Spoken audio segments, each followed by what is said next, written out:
Well, at last, after a month of hiatus, that we have finally got all of our plumbing and water problems and flooring problems and you name it. So we're back now, and I'm glad that we are. I hope that we can pick up, and you can. You're just going to have to go back and review, and you may have to go back and look at the last time we had Bible study was back in the latter part of June, and we were supposed to have done this one back in the 6th of July, and but we ran into problems from there, and that's the way it's been. But we're going to start with chapter 40 today. I said this, I think I said this in the last time we met, but I'm just going to reiterate. From chapter 40, verse 1 through chapter 41, verse 57, is in all of this, it details Joseph's ability to interpret dreams, which becomes his key to freedom. And he goes from, and we're going to discuss, he goes from being a slave to a very important person within the ranks of Pharaoh. He interprets two of the prisoner's dreams and then is eventually brought from the prison to interpret Pharaoh's dreams. Interpreting dreams becomes the means by which his position is elevated over Egypt. It's also his salvation.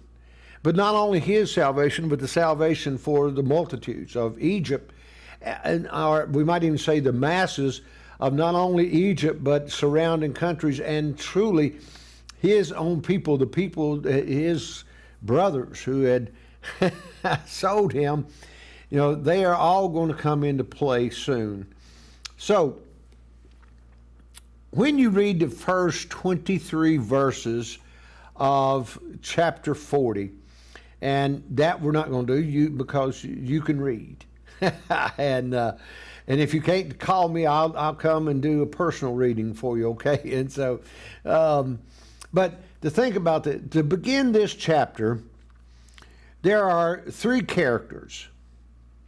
There is the chief butler, or the cupbearer.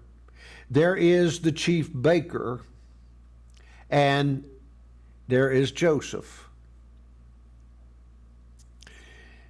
The chief baker and the chief butler, or cupbearer, has offended their lord, the king of Egypt, or Pharaoh. Now, having offended Pharaoh, they are thrown into the king's prison. And now, this is the same prison where Joseph is in prison. And you go back to chapter 39, verse 20. There's the reference this and to explain. But you see, when Potiphar's wife accuses Joseph, and Joseph flees from her, and then she points the finger at Joseph before Potiphar, Potiphar has no recourse but to imprison him. Now think about this. Potiphar is the captain of the guard. So he would be in charge over the prison, and so he places him in the king's prison. And this is the same prison where Pharaoh used to incarcerate his highest ranking officials, such as the cupbearer and the chief baker. Now, if you think about it, they are high officials. They serve high in the court. I mean, think about it. To be the chief baker, to prepare the meals and present the meals before Pharaoh, and to be the cupbearer. Of course, we also know that Potiphar is the captain of guard, as I say, and so he could have them incarcerated wherever. So, when you think about this, there is a greater reason for Joseph to be incarcerated in this prison at this time. There's a greater reason than just the fact that Potiphar chose this. That Potiphar's ahead of this, and Potiphar chose to place him there. Because, Joseph was a slave. He could have placed him anywhere. He could put him out there in hard labor, but he chooses to put him there. Now, you might think of reasons. What do you think is that greater reason? I can think of no other greater reason, but you might. All right, the other reason Joseph is in the king's prison is God has placed him there. And there's one reason God places him there. Well, there's two. One, God is looking after Joseph. And not only Joseph and his welfare, but also the welfare of Egypt and of Joseph's family. So God has a plan. And we're going to see that come into play a little later on, and you're going to hear Joseph make this proclamation before others. So I think this is a great lesson for us today. Stop for a moment and think about Joseph. It's a dismal situation. Think of the height that he has fallen from. A favored son with great privilege. A son that was given a coat of many colors and a dad that kind of coddled him. Even when he made his accusations about his dreams and that that all that his brothers would have to do, his father doesn't. He just says, "Surely you don't mean that we're going to bow down to you, and I'm going to bow down to you." So he goes from this privileged position to a slave in an official Pharaoh's court, and then to prison. So place yourself in Joseph's shoes. Now, folks, I'm afraid many would not fare so well as Joseph has. I think especially in today's society, or I could say definitely especially in America, I don't think people would fare. I think back to the stories I've heard many tell about growing up during the Depression. And I've heard many say, we didn't know we were poor. For everyone around us was poor. There was no money. No one had money. Much of the trade was through barter with goods such as farm animals or baked goods or trading work or something of that nature. So I ask again, how do you think you would fare if you were in Joseph's shoes, if you had fell from the height that he is? Matter of fact, I think about this a lot. We say that the stock market can't crash again, but let's say it did. Let's say this was the Great Depression. The stock market crashed once again. Suddenly there was no money. Government couldn't print any more money. Government couldn't afford to keep up the subsidies and to pay out all the money that it pays out. Then what's going to happen? How are people going to react? I'm afraid it'd be far different than the way Joseph did, because Joseph accepted what was going on even in prison. And so in the first 3 verses, sometime after Joseph is incarcerated in the king's prison, the king's cupbearer and his baker are also incarcerated, once again, for offending the king or the Pharaoh. We don't know what that offense was. It doesn't matter, because it's inconsequential is what they done. It's what is important here is Joseph and his ability to interpret dreams. That's all that matters in this story. Now, And I want you to think about this. I think about the Apostle Paul and Silas when they're thrown in prison. And, they're singing psalms and praising God and carrying on until the prison doors open and the prison guard was afraid that they had escaped, and he's ready to kill himself until he is stopped. So, you think about this. This is a dismal place, and this was not the prisons that we have today, okay?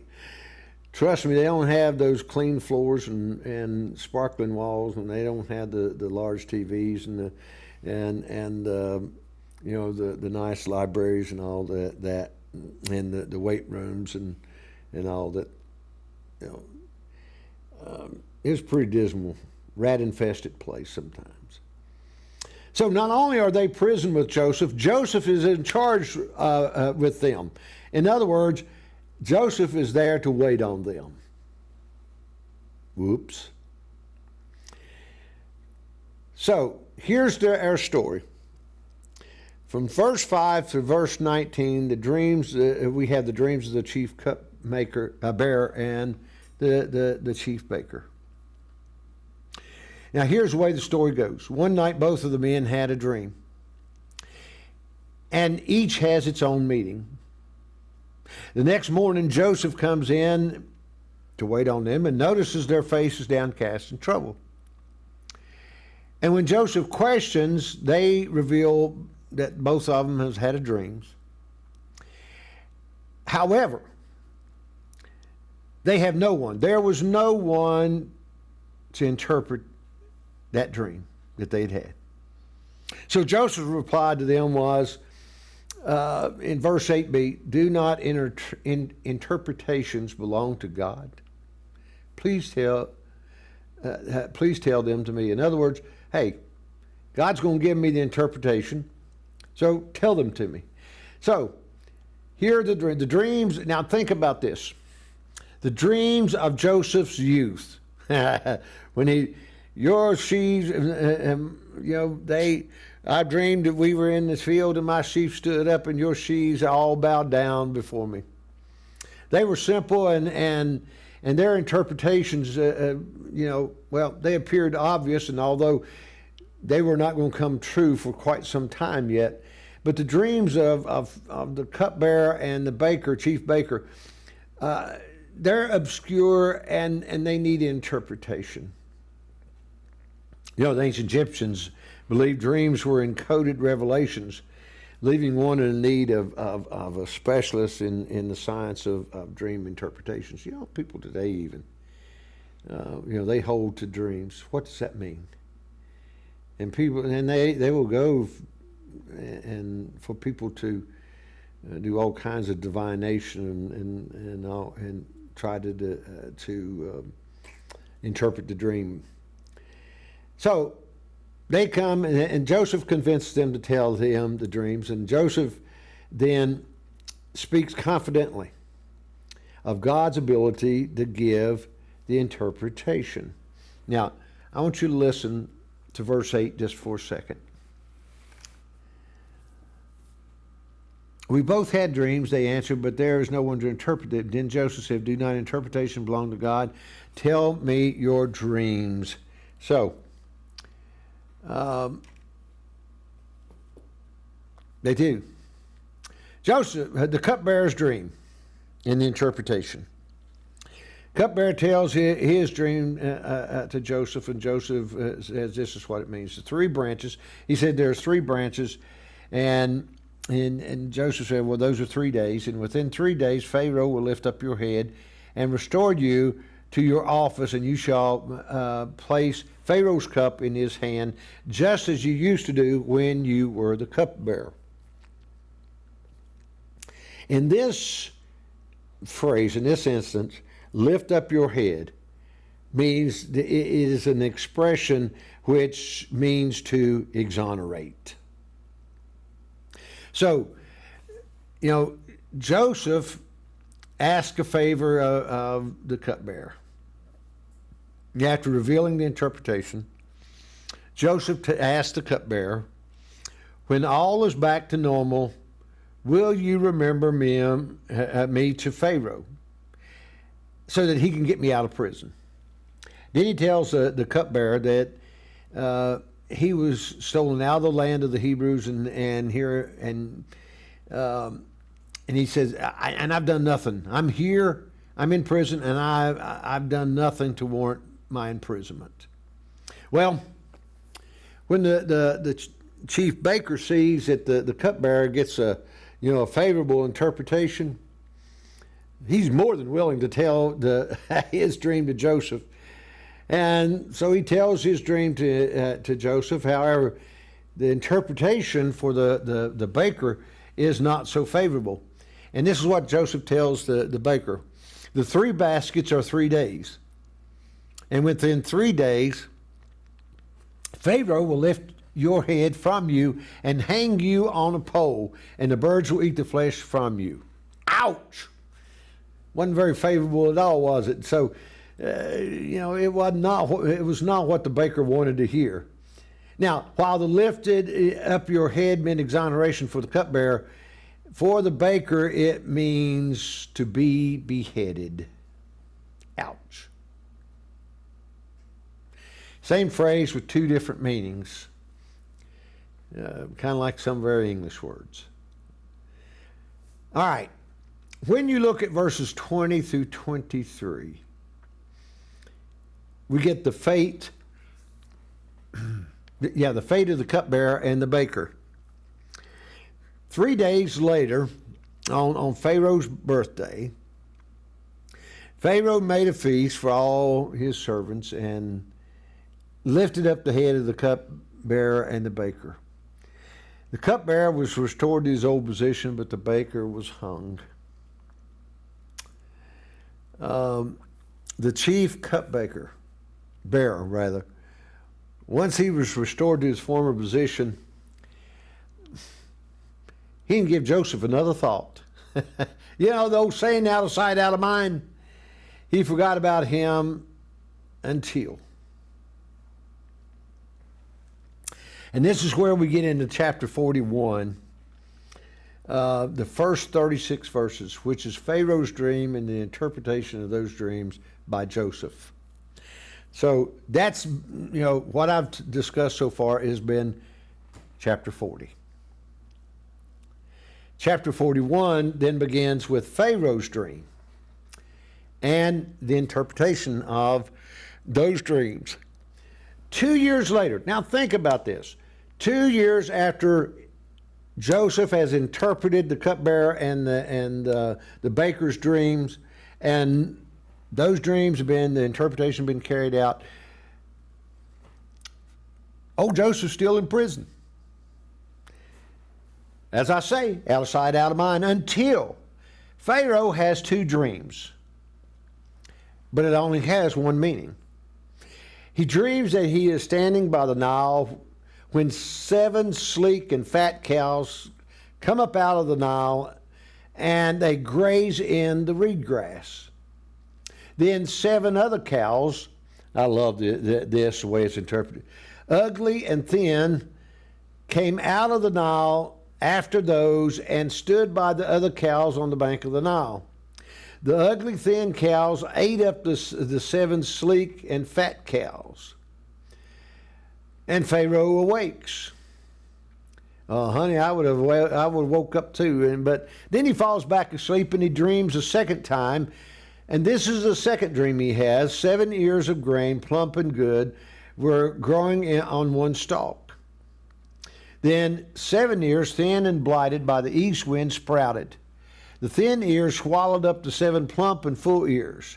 So the next morning, Pharaoh is just, he's so troubled by the dreams. And he calls for all of his magicians of Egypt, all the wise men, and Pharaoh tells them his 2 dreams. And they look at each other as if Pharaoh has another head, and they cannot interpret what this means. I've often thought about that. I wonder how out of joint Pharaoh was about to get about them, because his magicians and wise men who were supposed to tell him all these things, they can't do it. But about that time, and we find this in verses 9 through 13, the cupbearer finally, he remembers Joseph, who's still in prison, but he remembers how he had interpreted his dreams. And so he told Pharaoh about Joseph. And Joseph is brought from prison. He's cleaned up, shaved, and as quickly as he can, and then he is quickly transformed. Now think about that. He is quickly transformed from a Hebrew slave and a prisoner to a clean-shaven Egyptian courier. Here is an important note. Joseph's dream as a young teenager comes to fruition, and it begins with his looks. I bet you never thought about that before. When we think about the transformation that happens, and we're going to look at that just a minute, how that, what Pharaoh does for him, which transforms his life. But it's his looks. And I want you to take note of that, because that's going to come up in the near future. And if I would ask you, well, let's get into that. There's sometimes you look at people, and I'll put it this way, I'll set the stage. I've had young people come up to me and call me by name and how you doing, and they remember me well. I knew them when they were a child. Now they're anywhere from 16 to 30.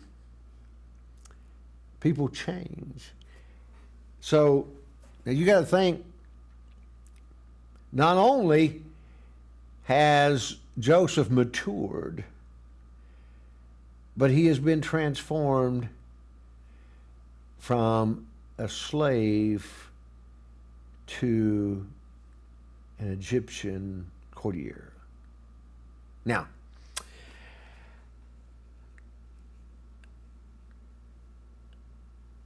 this look, now I want you to think about this. This look will later make him unrecognizable to his own brothers. Now, verse 33 of chapter 41. Man, we're going to move along now. Now, therefore, that's part of the passage of Scripture here. As we think about verse 33, 41:33, and it would help if I turned to the next page. 41:33. And says, and now let Pharaoh look for a discerning and wise man and put him in charge of the land of Egypt.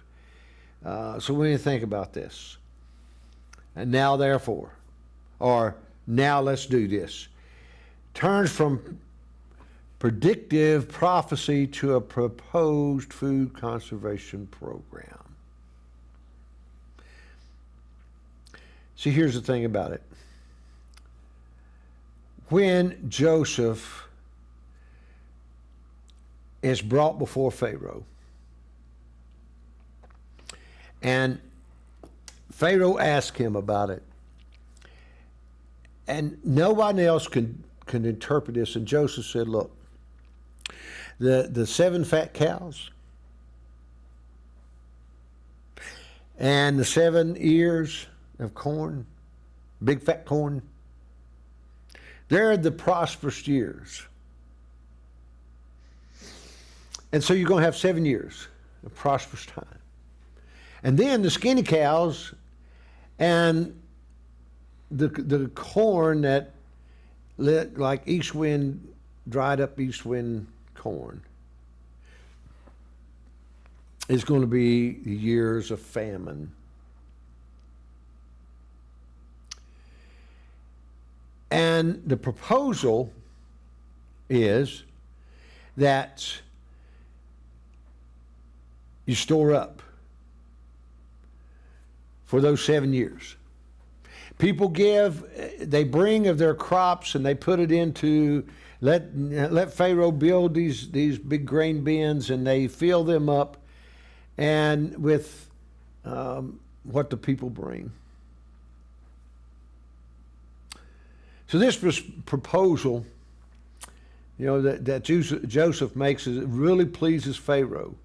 And not only Pharaoh, but all of his servants. And so Pharaoh declares, can we find anyone else like this, one in whom is the Spirit of God? Since God has shown you all this, there is no one so discerning and wise as you. You shall be over my house, and all my people shall order themselves as you command. Only with regard to the throne will I be greater than you. See, I have set you over all the land of Egypt. Now think about this. Here was a man that not too long before that was a slave and in prison. Not too long before that, he was a rejected man.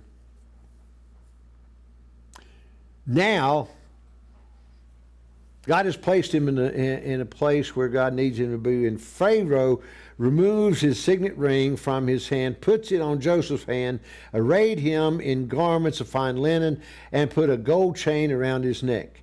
And Pharaoh changed Joseph's name to give him and gave him Asenath as his wife, Asnath as his wife. Now, Joseph was 30 years old when he entered the service of Pharaoh, the king of Egypt. So this means, as best I can figure, this means from the time Joseph was sold into Egypt until now has been a period of approximately 13 years. And most of that time was spent in prison.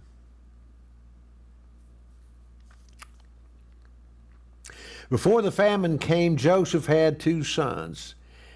The first he names Manasseh, for Joseph said, God made me forget all my hardship and all my father's house. Ha. The second he named Ephraim, for God has made me fruitful in the land of my misfortunes. And these two names will go down in Israel's history. Now, I want you to take note of this, and as you go back through the genealogy, and if you go into Matthew and Luke, but you look at the genealogy of Jesus, you look at the genealogy of what's going on, you're going to find this name, the two names of Manasseh and Ephraim. And think about this. All of Jacob's sons, or Israel's sons, were of God's chosen people.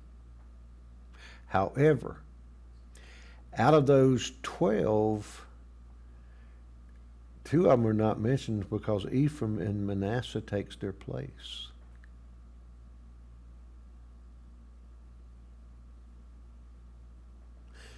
Just think on it. Now, run down the genealogy. You're going to see Ephraim and Manasseh in this. So, anyway, and if I'm wrong, you can correct me. From verse 53 through verse 57, the rest of the chapter deals with the 7 years of famine that comes after the 7 years of plenty. Now, not only Egypt, but all the world of that day, came to Joseph to buy grain because the famine was so severe. Now, here's where we're going to get into Joseph, the younger Joseph prophecy coming to fruition. Because guess what? Not only now is Egypt hungry, but in the land of Canaan is hungry. Okay? So the sons of Jacob make 2 trips to Egypt during the famine to acquire food. Take note of that. We've skipped from Joseph now to sons of Jacob. The sons of Jacob, chapter 42, verse 1 through chapter 45, verse 28. So we got a lot of territory to cover, right? The sons of Jacob make 2 trips to Egypt during the famine to acquire food. So the story of the 7 good years and the 7 years of famine set the stage for Joseph to be reunited with his family. While the dreams Joseph dreamed as a youth comes to fruition, Joseph at this point and time in his life does not lord his position over his brothers, not entirely. There is some drama, but in the end, there are happy endings. Suspense is created when Joseph recognizes his brothers but does not reveal his identity to them, not only later, but after Jacob's family is relocated to the best region of Egypt. And we'll get into that in a little bit. So, if you look at the first 38 verses of chapter 42, this is the first trip of the sons of Jacob that they make to Egypt. Now, the famine forces Jacob's family to turn to Egypt to buy food. You know, even in that day, when something good happened somewhere, or there is news of, say, like in this case, there is food in Egypt. How do you know that? Well, you know, this is what happened. People begin to talk. They begin to tell. And somewhere along the line, I'm sure that somebody said, you know, there was a young man that gave an interpretation of Pharaoh's dream and gave a solution. And so Pharaoh has followed that. He set him in charge. So we need to go and see this man. So Jacob sends 10 of his sons to Egypt to buy food. Benjamin he keeps at home with him. Now we know there's 12. There's 12 sons, right? Where's the 12th son? I want you to email me this. Tell me where the 12th son is. We have 10 sons coming to Egypt. Joseph keeps Benjamin. Where's the 12th son? All right. So when we get this, then verse 6 begins this ironic scene, what Joseph had dreamed and told his brothers and caused them, you know, to hate him and hate him more and more and more, now comes to fruition.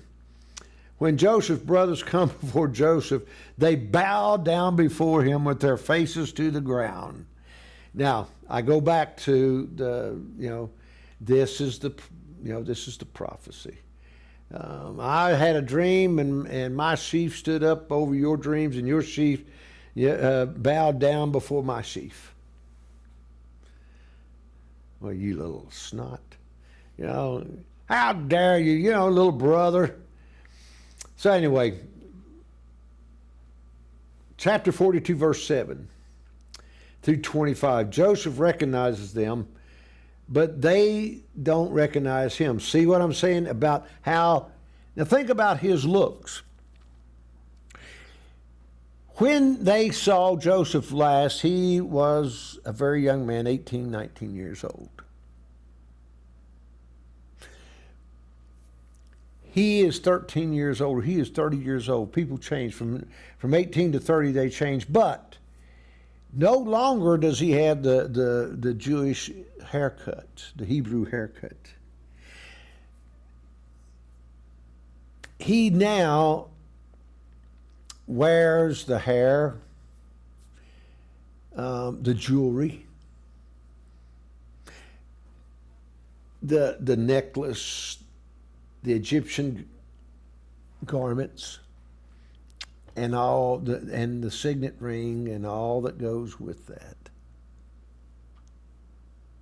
He is surrounded by officials. and servants, people at his command.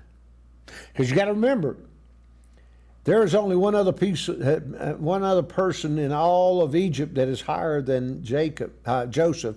One of them two people, Joseph, and that is Pharaoh. You talking about a promotion from a slave in prison to the second man in all of the land. No wonder they don't recognize him. And oftentimes you see, and I don't know how true it is, but you see that, they have the makeup and everything else. So, and oftentimes in that era, they would have put on such garb. But Joseph, he recognizes them, but he treats them like strangers. And he speaks harshly with them. Joseph accuses them of being spies. There's a little bit of me that says, and maybe you too, I think, that Joseph, kind of prods us along. He kind of goads them. And, how's the old saying, revenge is best served cold? And so, and that's not all he does. I mean, he accuses them of being a spy. Well, they begin to argue and they begin to beg that no, all we want is food, and they begin to tell him that they are all the sons of one man and their younger brother is with their father.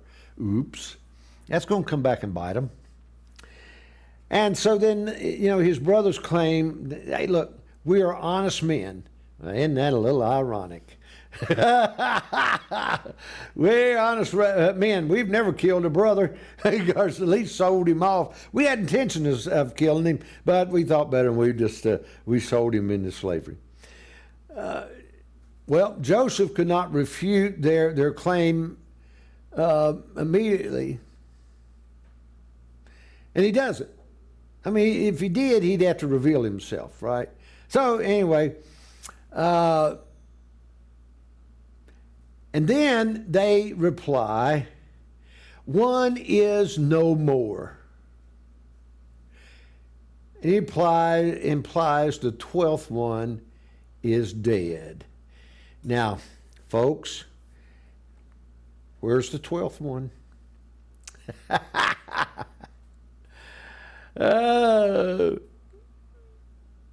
Where's the 12th one? So they tell him all of that, and in fact, they're speaking to that 12th son.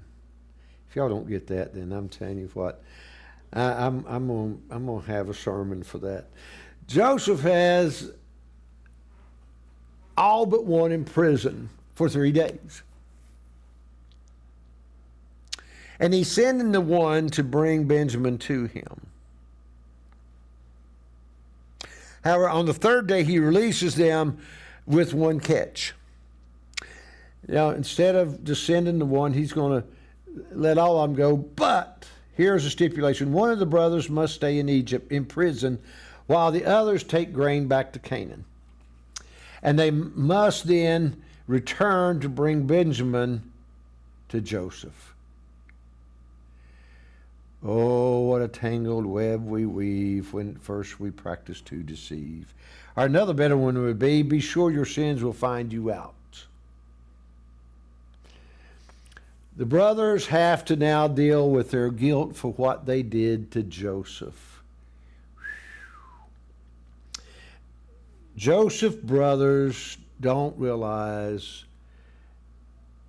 Joseph understands what they're saying. See, they're having a conversation, and they're telling each other, and they're revealing everything. He understands everything they're saying about what they had done to him, and oh my goodness, what are we going to do if we bring our brother Benjamin? And they talk about how they had mistreated Joseph, and they don't realize this because Joseph has been speaking to them through an interpreter. This is just, now, folks, this is just too much. It gets to Joseph, and he turns away and weeps. This turns away. He walks out of the room. So when he returns to them, he picks Simeon to be bound before them and put in prison. And Joseph then gives them grain and provisions for the journey home. And from verse 26 through 38, Joseph's brothers return to Canaan. And I'm going to stop right there, and we'll pick up with verse 42, chapter 42, verse 26, because there are some things that happens in this that when they are discovered, and when the 9 brothers get back to their father Israel, they are petrified little folks of what happened. So go back and read 38, 39, kind of catch up 40, 41, and 42. And we'll finish up chapter 42 and move on 42, 43, and whoever knows what else in the next week. All right? So, go in God's love and in His grace. Amen.